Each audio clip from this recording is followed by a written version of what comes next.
ओम भूर्भुवस्वः तत्सवितुर्वरेण्यं भर्गो देवस्य धीमहि धियो यो नः प्रचोदयात्। आप सभी का आज की इस पारिवारिक संस्कार पाठशाला में हार्दिक अभिनंदन और स्वागत है। ये पाठशाला हम सब मिलकर के इसलिए प्रारंभ कर रहे हैं, आप इस पवित्र कार्य को करने और करवाने में हमारा सहयोग करेंगे। क्यों करेंगे? क्योंकि आप समाज जब बनता है, समुदाय कोई बनता है, राष्ट्र कोई बनता है, देश राज्य जब बनता है, गांव जब बनता है, तो एक परिवार से बनता है। सबसे छोटी इकाई व्यक्ति के समूह को बताने के लिए परिवार है, और परिवार ही हमारे टूटते जा रहे हैं, परिवार ही हमारे बिछुड़ते जा रहे हैं, परिवारों में ही हमारे यहाँ पर अनेक प्रकार की समस्याएं उत्पन्न हो रही। सबसे बड़ी समस्या क्या है जिसको लेकर के हम चर्चा कर रहे हैं? सबसे बड़ी समस्या परिवारों में नशा आ गया है। और नशा मुक्त हरियाणा अभियान के तहत ये पारिवारिक संस्कार पाठशाला में मैं आपके बीच में नशे के ऊपर चर्चा कर रहे हैं। ड्रग्स फ्री हरियाणा हरियाणा सरकार का भी अभियान है। मैं आपको एक नंबर भी आपके बीच में रखूंगा, जिस नंबर के माध्यम से आप किसी भी प्रकार का नशा कोई व्यक्ति बेचता है, किसी भी प्रकार का नशा कोई व्यक्ति करता है, तो आप हमारे को सूचित करेंगे, और उस सूचना के तहत आप उन नंबरों पर जब जाएंगे, बताएंगे, तो निश्चित रूप से कार्रवाई तुरंत हो जाएगी। अब हरियाणा से नशा बिल्कुल हमें हटाना है, और हरियाणा से नहीं, मैं तो कह रहा हूं परिवार जो है वो चाहे हरियाणा का है, चाहे राजस्थान का है, चाहे हिमाचल का है, चाहे उत्तर प्रदेश का है, और चाहे पूरे भारत के किसी राज्य का कोई परिवार है, उसके बाद भी हमारी जो संस्कृति कह रही है, हमारी संस्कृति क्या कह रही है? वसुदेव कुटुंबकम। ये पूरी पृथ्वी जो है वो हमारा कुटुंब है, परिवार है। तो इस कक्षा को सुन करके विदेशियों के जो परिवार है वो भी लाभ प्राप्त कर सकते हैं। ऐसा प्रयास इस कक्षा में किया जाएगा। उस प्रयास को आप सबके सहयोग से किया जा रहा है। तो जो हमें विचार करना है, जो हमें इस कार्य को करने के लिए अपने परिवारों में सुधार करना है, उसके साथ साथ हम एक स्वाध्याय का एक कार्यक्रम जो चला रहे हैं पारिवारिक संस्कार पाठशाला में, आप सबका हार्दिक अभिनंदन और स्वागत है। तो कल जो पाठ हमारा हुआ था, अगले क्रम में हम चलते हैं।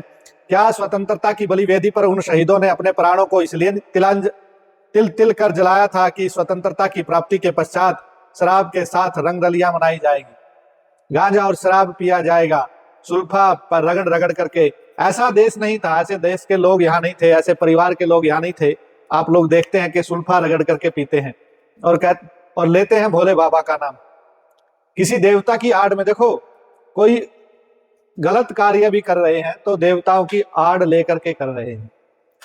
आप देखेंगे किसी परिवार को, आप समझेंगे, आप सुनेंगे, आप जानेंगे, कोई परिवार है वो सभ्य नहीं है, उसमें देवताओं की पूजा नहीं है, गुरुओं का मान सम्मान नहीं है, वहां आए अतिथि का सत्कार नहीं होता है, माता पिता का आदर सम्मान चरण छू करके प्रणाम नहीं होता है, ऐसे परिवार का आप क्या करोगे? तो इसलिए क्या लिख रहे हैं कि जिन शहीदों ने, जिन महापुरुषों ने इस देश को आजाद करवाया था, और इस देश को आजाद करवाने के बाद ये सपना नहीं लिया था कि मेरे देश में, मेरे गांव में, मेरे परिवार में ये हालात बनते चले जाएंगे।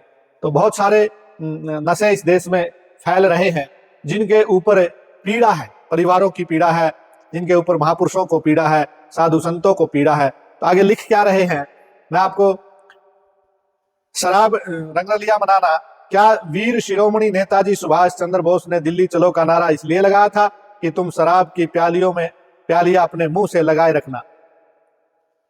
लेखक ने बहुत अच्छी बात कह दी है। नेताजी सुभाष चंद्र बोस रंगून की सड़कों पर नारे लगा रहे हैं, भारत में नारे लगा रहे हैं, दिल्ली चलो, दिल्ली चलो।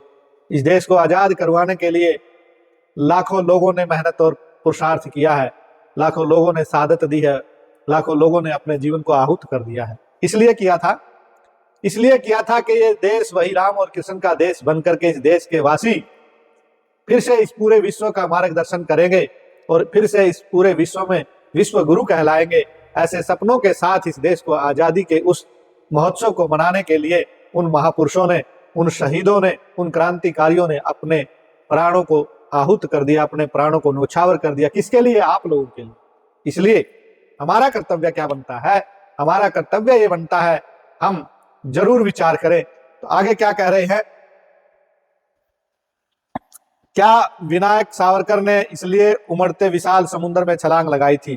क्या तुम शराब के वशीभूत हो जाना महापुरुषों की पीड़ा थी? क्या अनगिनत वीरों ने अंडमान को जेल काटते हुए बैल की तरह दिन भर इसलिए कोल्हू चलाया था कि तुम शराब की महफिल की झंकारों में तन मन धन और देश को डुबा देना? अंडमान निकोबार जेल का नाम आपने सुना होगा। अंडमान निकोबार जेल जो कितनी कठिनाइयां दे करके, कितनी मुसीबतें दे करके, कितना कष्ट सहन कर करके वहां क्रांतिकारियों को तड़पाया जाता था, क्रांतिकारियों की शहादत हो जाती थी। उन क्रांतिकारी वर्षों वीर सावरकर को तो दो जन्म की कारावास का आदेश सुनाया गया था। क्या उन क्रांतिकारियों का बलिदान व्यर्थ जाएगा?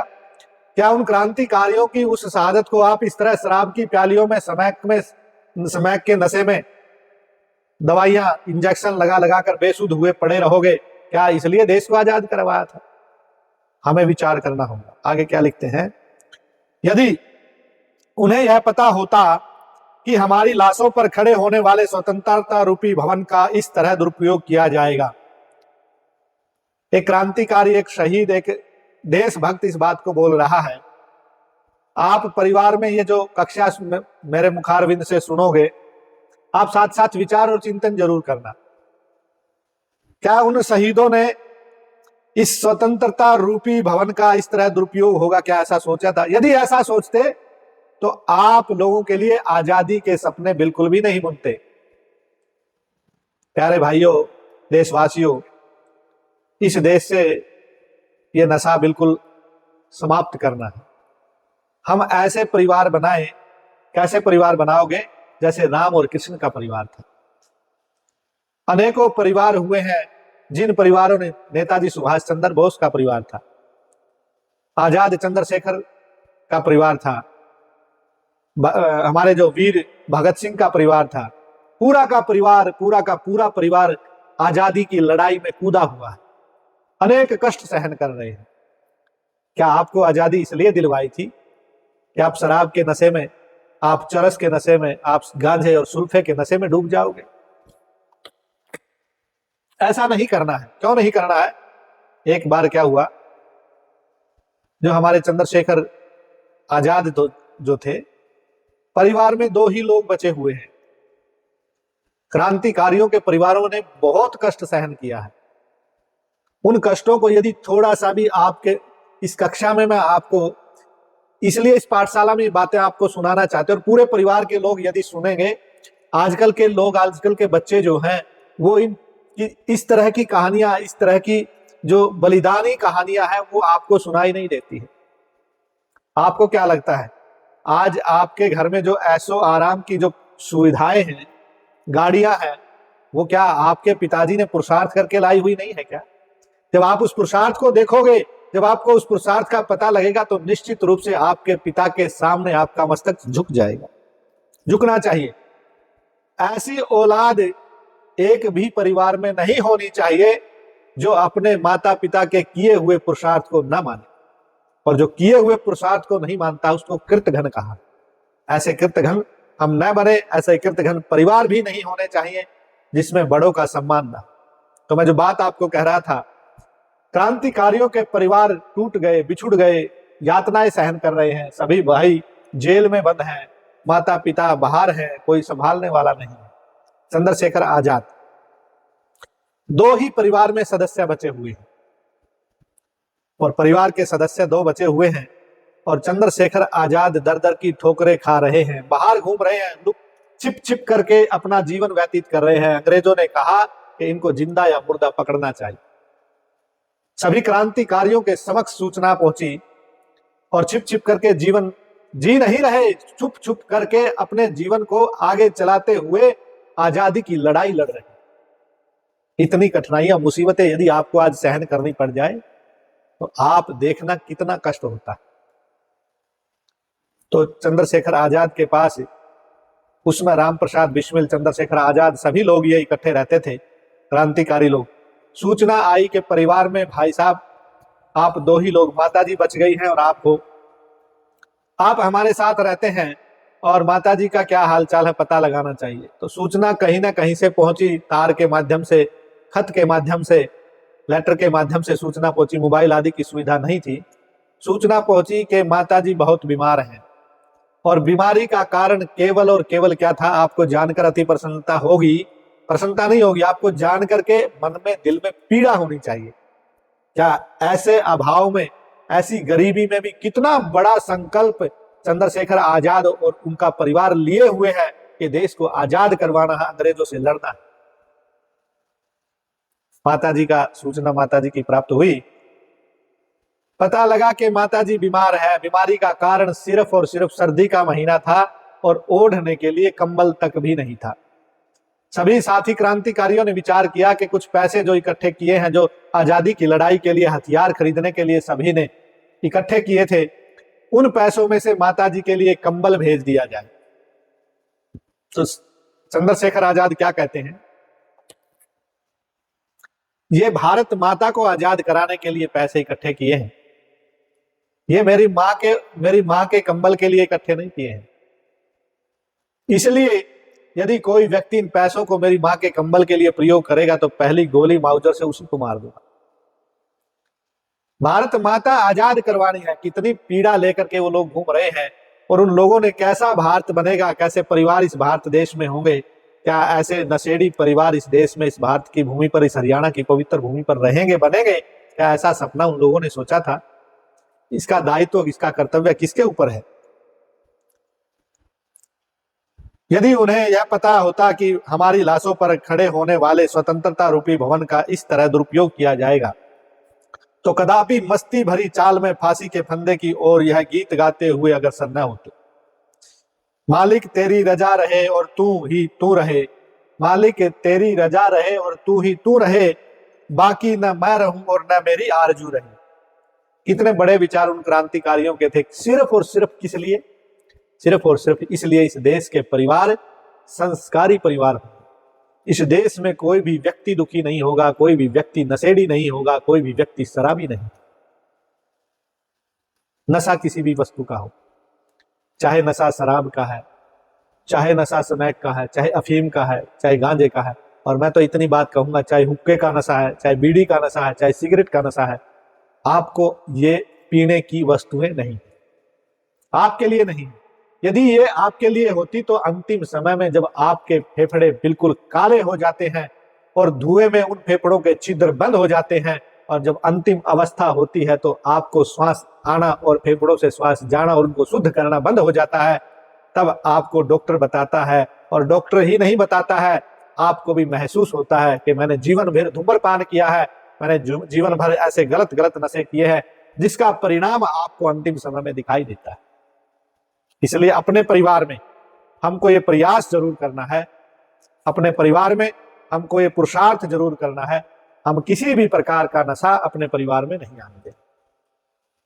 यह वही भारतवर्ष की पुण्य सलीला भूमि है जिसके विषय में अंग्रेज लेखक ने कहा है। स्ट्रेबो एक लिखता है, स्ट्रेबो एक लेखक हुआ है अंग्रेज। भारतवासी कभी सुरापान नहीं किया करते थे। सत्यपरायणता और वचन निर्वाह भारतीय जनमानस का एक व्यापक गुण था। आप लोग विचार करिए कि इस भारत देश की जो विचारधारा रही, इस भारत देश के जो संस्कार रहे हैं, यहां पलने वाला बढ़ने वाला प्रत्येक मनुष्य कितना संस्कारी होगा कि इस भारत देश में अंग्रेजी लेखक लिखता है कि सुरापान करने वाला कोई व्यक्ति नहीं होता था। ये तो अंग्रेजों के समय में भी ऐसी बातें हैं, परंतु आज इस थोड़े से कालखंड में ही इस देश का क्या हाल होता जा रहा है, हमारे परिवारों का क्या हाल होता जा रहा है। उस समय के लोगों में लेन देन आदि के विषयों में कभी मुकदमेबाजी नहीं होते थे।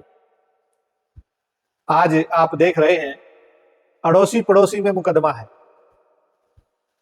रिश्तेदारी में मुकदमा है, भाई भाई में मुकदमा है। ऐसे मुकदमे यदि आपस में चलते हैं तो आप बताइए कि इस देश में कैसे लोग हैं। एक दूसरे का विश्वास उठता जा रहा है। क्या ऐसा देश, क्या ऐसा भारत बना करके आप सुखी हो सकते हैं? क्या ऐसा देश और ऐसा भारत बना करके हम लोग इस देश पर इस तरह से राज करेंगे, इस तरह से इस देश में रहेंगे? क्या ऐसा परिवार बना करके हम लोग ऐसे परिवार में सुख और शांति से रह सकते हैं? नहीं रह सकते, कदापि नहीं रह सकते। इसलिए भारत अंतिम समृद्ध, अति समृद्ध था। और क्या कह रहे हैं, सुरापान को यहां जघन्य कार्य समझा जाता था। स्ट्रेबो एक जो लेखक, अंग्रेज लेखक लिख रहे हैं अपनी पुस्तक में, ये देश में सुरापान नहीं होता था और सुरापान को एक जघन्य अपराध माना जाता था। जरा सोचो, जिस आर्य वीरों ने मातृभूमि की जंजीरों में, जिस क्रांतिकारियों को जंजीरें तोड़ने के लिए, बेड़ियों को काटने के लिए आजीवन संघर्ष किया, सर पर कफन बांधकर दर दर की ठोकरें खाई, भूखे प्यासे रहते हुए जीवन की बाजी लगा दी, बीहड़ जंगलों की खाक छानते घूम रहे थे। ऐसा क्या उनका यही स्वप्न था कि हमारे ही खून इस देश को मिटा करके छोड़ेंगे, हमारी आने वाली पीढ़ी? क्या उनका ऐसा संकल्प था? क्या उनका ऐसा संकल्प रहा होगा? क्या ऐसी विचारधारा रही होगी? क्या ऐसा सोचने पर उनको मजबूर होना होगा कि मेरा देश और मेरे गांव के परिवार ऐसे बनेंगे? जिस धरती को निज तन देकर खाद खून से सींचा, जिस धरती को निज तन देकर खाद खून से सींचा, अंकुर लेते समय उसी पर किसने जहर उलीचा, अंकुर लेते समय उसी पर किसने जहर उलीचा। हरी भरी भूमि, हरी भरी भूमि ओले गिरे पड़ गया पाला, हरी भरी भूमि ओले गिरे पड़ गया पाला, मेरा देश उजड़ रहा है कोई नहीं है बचाने वाला। आज इसी परंपरा में, इसी विचार को लेकर के इस देश को बचाना है, इस देश के गांवों को बचाना है, इस देश के परिवारों को बचाना है। और इसमें बचाने की जो मुहिम है उसमें आप लोग सहभागी हों, आप लोग परिवार में अच्छे विचारों को लेकर के चलते रहें। ऐसी विषम परिस्थिति में अनेक महापुरुषों ने, देश के भक्तों ने इस आग को शांत करने के लिए स्वयं को कटिबद्ध करना होगा। हर गांव में, हर घर घर में आपको ये अलख जगानी होगी। आपको स्वयं को भी ये विचार करना होगा। स्वयं किस किस को विचार करना होगा? प्रत्येक पिता का ये कर्तव्य होगा कि मैं अपने परिवार में बिल्कुल भी नशा नहीं करूंगा, किसी भी प्रकार का नशा। आपको यदि ये विचार आ जाता है, ये विचार यदि आप करते हैं, तो निश्चित रूप से आपके परिवार में कभी नशा नहीं आएगा। जब परिवार नशा नहीं करेंगे तो गांव में नशा नहीं होगा, जब गांव में नशा नहीं होगा तो राज्य में नशा नहीं होगा, और जब राज्य में नशा नहीं होगा तो देश में नशा नहीं होगा। जब देश में किसी भी प्रकार का कोई नशा नहीं होगा तो फिर से ये देश राम और कृष्ण का देश होगा। भाई बहनों, धर्म प्रेमी सज्जनों, पवित्र माताओं, आप पूरा परिवार मिलकर के मेरी इस कक्षा को, इस पाठशाला को सुन रहा है, देख रहा है। मैं आप लोगों से निवेदन करने जा रहा हूं, प्रत्येक पिता का कर्तव्य है, प्रत्येक माता का कर्तव्य है कि मैं अपने परिवार में नशा बिल्कुल आने नहीं दूंगा। कुछ बच्चे हुक्का पीना शुरू करते हैं, बीड़ी पीना शुरू करते हैं। माता पिता ये सोचते हैं कि सामान्य बात है, सामान्य बात नहीं है, ये भी नशा है। इसके ऊपर आप विचार करिए। यदि आप कहते हैं कि नशा नहीं है, एक माता पिता, कोई माता पिता ऐसा नहीं कह बता सकते कि वो ये कहे कि बेटा आप हुक्का पी लीजिए, आप सिगरेट पी लीजिए, आप बीड़ी पी लीजिए, आप शराब पी लीजिए। आपको यदि ये नशा नहीं है तो प्रत्येक माता पिता अपने बच्चे, पढ़ने वाले बच्चों के थैलों के अंदर भी ये लिख सकते हैं, बता सकते हैं, डाल सकते हैं कि आप पीजिए। आपको इस बात की जानकारी होनी चाहिए, इस बात का आपको पता होना चाहिए कि हमारा एक बेटे का कर्तव्य भी बनता है, एक माता का कर्तव्य भी बनता है, एक परिवार में एक पिता का कर्तव्य भी बनता है, एक भाई और बहन का कर्तव्य भी बनता है, दादा दादी का कर्तव्य भी बनता है कि मैं इस परिवार में नशे को बिल्कुल आने नहीं दूं। आगे क्या लिखते हैं? आंसू बिखराते बीतेंगी जलती जीवन की घड़ियां, शीश चढ़ाए बिना नहीं टूटेंगी मां की कड़ियां। इस भारत माता के जो बेड़ियां जिन क्रांतिकारियों ने तुड़वाई, आजादी का जो संजोया हुआ सपना आपको दिया और ये देश आजाद हुआ, तो आज की इस पाठशाला में मैं आपको पीड़ा जो कह रहा हूं क्या उन क्रांतिकारियों की जो पीड़ा थी, उन शहीदों की जो पीड़ा थी, क्या उस पीड़ा को आप नहीं समझते? आप बिल्कुल नहीं मानेंगे क्या? आप बिल्कुल स्वीकार नहीं करेंगे कि नेताजी सुभाष चंद्र बोस ने बलिदान दे दिया इस देश के लिए, इस राष्ट्र के लिए? भगत सिंह, सुभाष, चंद्रशेखर आजाद, पंडित राम प्रसाद बिस्मिल, अनेक क्रांतिकारियों ने बलिदान दिया। क्या आप इतना भी नहीं कर सकते कि उनकी बलिदानी को आप इस तरह से डुबोगे, इस तरह से शराब की प्यालियों में बहाओगे? अगला निवेदन कर देता, साथियों संभल जाओ, शराब को मिटाने के लिए तैयार हो जाओ। साथियों संभल जाओ, शराब और इस नशे को इस हरियाणा से मिटाने के लिए तैयार हो जाओ, अन्यथा भारतीय संस्कृति धू धू करके जल जाएगी। इसका नाम लेने वाला भी व्यक्ति आपको मिलेगा नहीं। क्यों नहीं मिलेगा? पूरी दुनिया पर राज करने वाला ये भारत देश, पूरी दुनिया को चलाने वाला ये भारत देश, पूरी दुनिया का विश्व गुरु होने वाला ये भारत देश, आज पूरी दुनिया में यदि कोई देश है तो अकेला भारत ही है।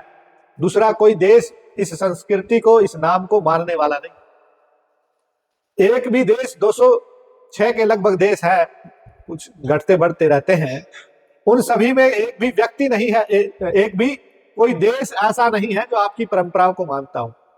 एक भी हिंदू राष्ट्र बचा हुआ नहीं है जहां पूरी दुनिया पर आप राज करते थे। आज पूरी दुनिया में एक देश भी हिंदू राष्ट्र नहीं, या तो मुस्लिम देश हो गए हैं या ईसाई देश हो। कहां गए हिंदुओं के राष्ट्र? कहां गए हिंदुओं के, आर्यों के देश? कहां पूरी दुनिया पर राज करने वाले इस आर्यवर्त के देश, आर्यवर्त के लोग सिमटते सिमटते सिमटते सिमटते एक देश में आ गए हैं जिसका नाम भारत है।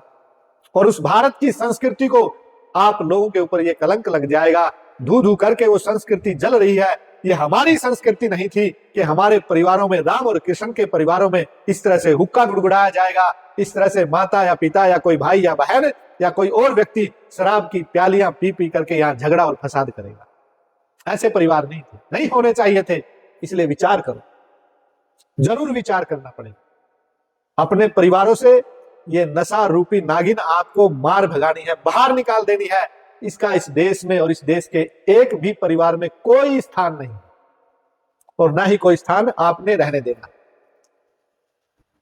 आपके परिवार में क्या एक भी व्यक्ति ऐसा नहीं है जो, जिन शहीदों ने इस परिवार को बनाया है, जिन शहीदों ने ये कल्पना की ये देश स्वतंत्र और आजाद होने के बाद यहां पर ऐसा भारत बनेगा कि प्रत्येक परिवार में, प्रत्येक घर में एक भी व्यक्ति शराबी नहीं होगा, एक भी भाई बहन, कोई स्त्री पुरुष व्यभिचारी नहीं होगा।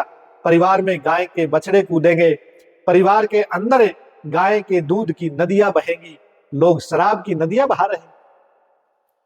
क्या ऐसा परिवार बनाएंगे? परिवारों से हवन का धुआं निकलता था, हवन का धुआं, सुगंध बाहर निकलती थी। आज परिवारों से बीड़ी और सिगरेट का धुआं उठ रहा। किसी भी बंद कमरे में जाते हैं तो हुक्के की, बीड़ी की, सिगरेट की बदबू आ रही है। क्या उस कमरे में राम और कृष्ण का चित्र लगा करके, शहीदों के चित्र लगा करके आप क्या मैसेज दोगे? क्या उनकी आत्माएं रोएंगी नहीं? न संभले तो रोना पड़ेगा, नरक में गर्क होना पड़ेगा, हमारा ऐसा बुरा हाल होगा जो बताने के काबिल ना हो। इसलिए इस पारिवारिक संस्कार पाठशाला की आवश्यकता है। मैं पूरे देश के परिवारों से ये प्रार्थना और निवेदन करना चाहता हूं, भंवर में कोम का बेड़ा की है ए भारतीयों होशियार, अंधेरी रात है, काली घटा है और है मझधार, सुरा गर न मिटी तो कोम का यह बेड़ा तमाम डूबेगा। सुरा यदि इस देश से नहीं मिटी, नशा इस देश से नहीं मिटा, तो कौम का यह बेड़ा तमाम डूबेगा। देश से फिर भीष्म और दयानंद का नाम डूबेगा, देश से फिर इन शहीदों का नाम डूबेगा, देश से फिर और राम और कृष्ण का नाम डूबेगा। आज राम और कृष्ण का नाम लेने वाले कोई देश है तो कौन से हैं? कोई देश है जो राम और कृष्ण का नाम ले रहा?